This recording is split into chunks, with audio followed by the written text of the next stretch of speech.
अजय एक विद्यालय में शिक्षक के पद पर कार्यरत था। उसकी पत्नी वैशाली घर पर ही सिलाई बुनाई करके घर के खर्च में हाथ बटाती थी। कम आमदनी होने के बाद भी उन्होंने कभी परिवार नियोजन का ध्यान नहीं रखा। हर साल 1.5 साल में वैशाली गर्भवती हो जाती। इसका परिणाम ये हुआ कि घर में 4 बेटियों का आगमन हो गया। काट कसर कर घर चलाना पड़ता था, फिर भी जैसे तैसे गुजारा हो ही जाता था। सबसे बड़ी बेटी थी रश्मि, बाकी 3 में भी उम्र का ज्यादा अंतर नहीं था। धीरे धीरे चारों बेटियां एक साथ बड़ी हो रही थीं। रश्मि अब 12वीं कक्षा में थी। अजय के मन में ये ख्याल आने लगा कि क्यों ना रश्मि के हाथ पीले कर दिए जाएं। अजय ने वैशाली से कहा, वैशाली 4 बेटियां हैं हमारी। रश्मि 18 की हो गई है, उसका विवाह कर देते हैं। यदि उसका विवाह देर से करेंगे तो बाकी तीनों भी एक साथ ही विवाह योग्य हो जाएंगी। पैसों का इंतजाम भी तो धीरे धीरे ही होगा ना। हाँ, तुम ठीक कह रहे हो। रश्मि ने अपने पिता की बातें सुन ली और कहा, पापा आप ये क्या कह रहे हैं? मुझे आगे पढ़ाई करना है, आपका हाथ बटाना है। तीनों बहनों को भी तो अच्छे से पढ़ाकर उनकी शादी करनी है। आप अकेले ये सब कैसे कर पाएंगे? रश्मि बेटा, तुम्हारा जीवन, तुम्हारे भविष्य का क्या होगा? सबका अपना अपना जीवन होता है। आज तुम सबके लिए त्याग कर दोगी, पर कल जब हम नहीं रहेंगे तब तुम अकेली रह जाओगी। सब अपने अपने परिवार में रम जाएंगे। मैं तुम्हें ऐसा कभी नहीं करने दूंगा। नहीं पापा, ऐसा नहीं है, बाद में मैं भी शादी कर लूंगी ना। मैं उसके लिए इनकार कहाँ कर रही हूँ। कई तरह से रश्मि ने अजय को समझाने की कोशिश की, लेकिन वह नहीं माने और लड़का ढूंढना शुरू कर दिया। रश्मि का पढ़ाई करके अपने पैरों पर खड़ा होने का सपना टूट गया। वह निराश हो गई। आलोक के साथ साथ फेरे लेते समय प्रज्वलित अग्नि की लपटों के बीच रश्मि को अपने सारे सपने जलते हुए दिखाई दे रहे थे। उसी समय उसकी नज़र जैसे ही उसके और आलोक के बीच बंधे हुए गठबंधन पर गई, तब उसे एक आशा की किरण दिखाई देने लगी। उसे लगा हो सकता है आगे पढ़ाई करके अपने पैरों पर खड़े होने का उसका सपना आलोक ही पूरा कर दे।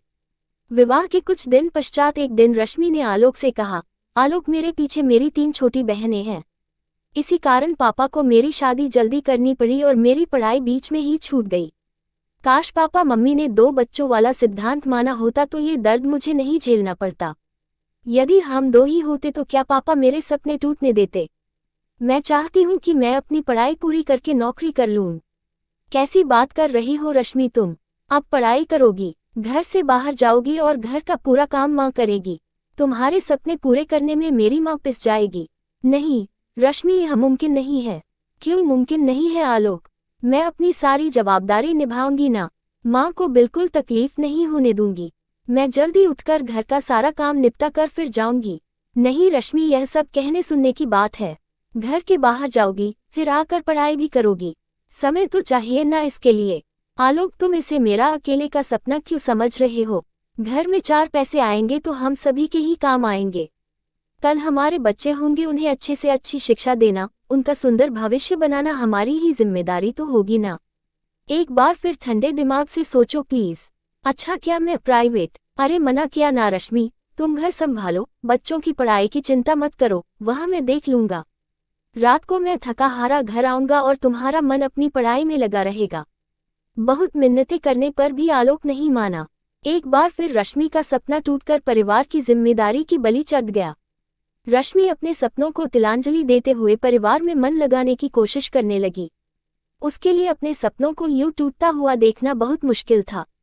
धीरे धीरे उसके सपने उसके सीने में दफन हो गए, या यूं समझ लो कि रश्मि के सपनों की मौत ही हो गई। अब रश्मि की आंखों में अपने पति के सपने पलने लगे।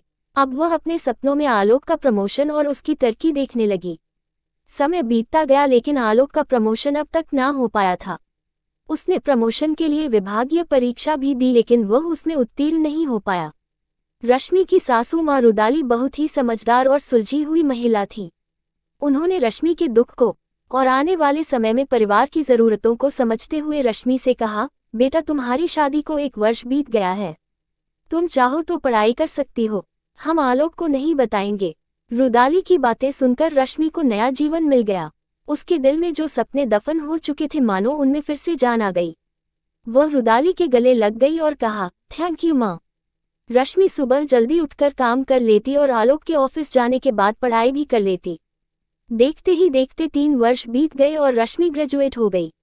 अब रश्मि ने MA करने का मन भी बना लिया। जहाँ चाह होती है राह मिल ही जाती है। रुदाली के सहयोग से उसने MA भी कर लिया। आलोक को रश्मि के इस तरह पढ़ाई करने की बात की कानों कान खबर न लग पाई। आलोक से यह बात छिपाना मुश्किल जरूर था, पर रश्मि की इच्छा शक्ति और रुदाली का साथ मिलने से यह संभव हो पाया। विवाह के 6 वर्ष बाद रश्मि ने एक साथ 2 सुंदर सी बेटियों को जन्म दिया। उन्होंने बेटियों का नाम सीमा और गरिमा रखा। बेटियां होते ही रश्मि के मन में ये डर पलने लगा कि कहीं उसकी बेटियों के साथ भी वही सब ना हो जो उसके साथ हुआ है। वह अपनी दोनों बच्चियों को खूब अच्छे स्कूल में पढ़ा लिखा कर बहुत ही अच्छा भविष्य देना चाहती थी। बेटियों की दुनिया में आते ही रश्मि की आंखें उनके लिए भी सपने बुनने लगी। रश्मि की ही तरह आलोक भी अपनी दोनों बेटियों के लिए चिंतित था। वह खुश तो बहुत था, लेकिन पैसों की कमी अब आलोक के मन में घबराहट बनकर जन्म ले रही थी। देखते ही देखते सीमा और गरिमा 2.5 वर्ष की हो गईं। उनको स्कूल में प्रवेश दिलाने की योजनाएं बनने लगी। जहां भी प्रवेश दिलाने का सोचते, भारी भरकम फीस उन्हें अनुमति नहीं देती। भले ही अपनी पत्नी को आलोक ने पढ़ने नहीं दिया, पर वह अपनी बेटियों को अच्छे से अच्छे स्कूल में पढ़ाना चाहता था। वह चाहता था कि भविष्य में उन दोनों को उसकी तरह कम वेतन में गुजारा ना करना पड़े, अपनी इच्छाओं को मारना ना पड़े। अपने जीवन में वे दोनों वह सब कुछ हासिल कर पाएं जो उनका मन चाहे। आज पहली बार आलोक अपनी पुरानी गलती के लिए मन ही मन पछता रहा था। वह सोच रहा था, काश उसने रश्मि को नौकरी करने दी होती तो आज पैसों की कमी के कारण उसे अपनी बेटियों को यूं छोटे से स्कूल में पढ़ाने की बारी नहीं आती। काश उसने अपने अहम को छोड़ा होता और रश्मि के सपनों को न तोड़ा होता। आखिर वह सपने उसके अकेले के कहाँ थे? वह सपना तो पूरे परिवार के लिए ही देख रही थी। यह बातें आलोक को अंदर ही अंदर खाई जा रही थी। वह उदास रहने लगा। उसकी ऐसी हालत देखकर एक दिन रश्मि ने पूछा, आलोक क्या हुआ, इतने उदास क्यों हो? आलोक ने बिना कुछ भी छिपाए कहा, रश्मि तुम सही थी और मैं गलत। यह क्या कह रहे हो आलोक? रश्मि मुझे कहने दो। काश मैंने उस समय तुम्हारी बात मानकर तुम्हें पढ़ाई कर लेने दी होती तो आज सीमा और गरिमा को हम भी किसी बहुत बड़े स्कूल में पढ़ा पाते। मैंने तुम्हारे साथ अपनी दोनों बेटियों के भविष्य को भी बिगाड़ दिया। अब मैं क्या करूं? मैं बहुत पछता रहा हूं रश्मि। अभी भी देर नहीं हुई है आलोक, तुम यदि हाँ कहो तो मैं आज भी नौकरी कर सकती हूँ। रश्मि तुम सिर्फ 12वीं पास हो, अच्छी नौकरी कौन देगा तुम्हें?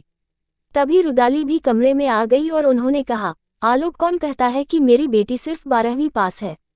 उस परिवार में किसी वजह से उसकी पढ़ाई पूरी ना हो पाई तो क्या? यहाँ भी तो उसकी एक माँ है जिसे अपनी पढ़ाई न कर पाने का दुख जीवन भर रहा।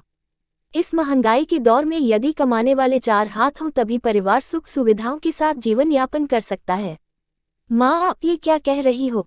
साफ साफ कहो, मुझे कुछ भी समझ में नहीं आ रहा है। आलोक तुमने तो मुझे ही खलनायिका बना दिया था। याद करो, रश्मि को ये कहकर पढ़ने से रोक दिया था कि तुम्हारे सपने पूरे करने में मेरी माँ पिस जाएगी। यह मेरे प्रति तुम्हारा स्नेह था आलोक, लेकिन मेरा भी कर्तव्य था कि मैं तुम्हारी इस विचारधारा को गलत साबित करूं। मैं चाहती थी कि रश्मि को पढ़ाई करने का अवसर जरूर मिलना चाहिए ताकि भविष्य में तुम्हारा हाथ बटाने के लिए उसका सहारा भी मिल जाए। हाँ आलोक, तुम्हें ये जानकर बहुत आश्चर्य होगा कि रश्मि ने बड़ी मेहनत करके MA कर लिया है और वह भी बहुत अच्छे नंबरों के साथ। माँ मुझे यकीन नहीं हो रहा, क्या ये सच में सच है? रश्मि ने कहा, हाँ आलोक, मेरे सपनों को माँ ने पूरा किया है। मेरी इस सफलता का पूरा श्रेय माँ को है। उन्होंने मुझे हिम्मत दी, मेरा हौसला बढ़ाया और इसमें माँ की मेहनत और उनका संघर्ष भी शामिल है। रुदाली ने कहा, आलोक तुम ये ना समझना कि घर का पूरा काम काज उसने मुझ पर सौंप दिया था। नहीं आलोक, उसने एक एक पल का सदुपयोग किया है। मेरा भी ध्यान रखा है, परिवार की जिम्मेदारी भी पूरी की है। ये तो उसके तेज दिमाग और चाहत की वजह से कम समय में भी उसने अपना लक्ष्य पूरा किया। रश्मि रुदाली के गले से लग गई और कहा, थैंक यू माँ, आपने केवल मेरे सपनों को ही साकार नहीं किया, आपने तो सीमा और गरिमा के सपने पूरा करने की राह भी बना दी है। आलोक हैरान था और खुश भी। उसने रुदाली से कहा, माँ आज आपने मेरे दिल से बहुत बड़ा बोझ हटा दिया। पिछले कई दिनों से मैं पश्चाताप की आग में झुलस रहा था कि मैंने रश्मि के साथ कितना बड़ा अन्याय किया है। वह अन्याय आज मेरी बेटियों के जीवन पर भी अपना असर छोड़ रहा है। मैं सोच भी नहीं सकता था माँ कि मेरे पीछे आप दोनों ने मिलकर यह कितना बड़ा काम कर डाला है। मुझे तो भनक तक नहीं लगी, न ही कभी आप दोनों के व्यवहार से मुझे पता चला, न ही रश्मि की किताबें नजर आईं। ये सब कैसे किया आप दोनों ने?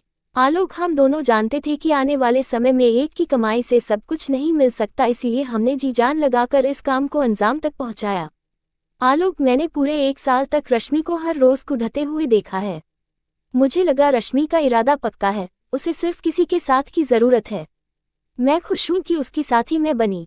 तुम जवानी के जोश में शायद उस समय ये सब सोच ही नहीं पाए। खैर, हाँ माँ, मैं गलत था, पर अब तो हमारी सीमा और गरिमा भी अच्छे से अच्छे स्कूल में पढ़ाई करेगी और हम उनकी सभी जरूरतों को पूरा भी कर सकेंगे। रश्मि की तरफ देखकर आलोक कुछ कहे उससे पहले रश्मि ने कहा, प्लीज आलोक, सॉरी मत कहना, ये समय है खुश होने का और माँ से आशीर्वाद लेने का। दोनों ने रुदाली के पांव छुए और रुदाली ने दोनों को अपने गले से लगा लिया।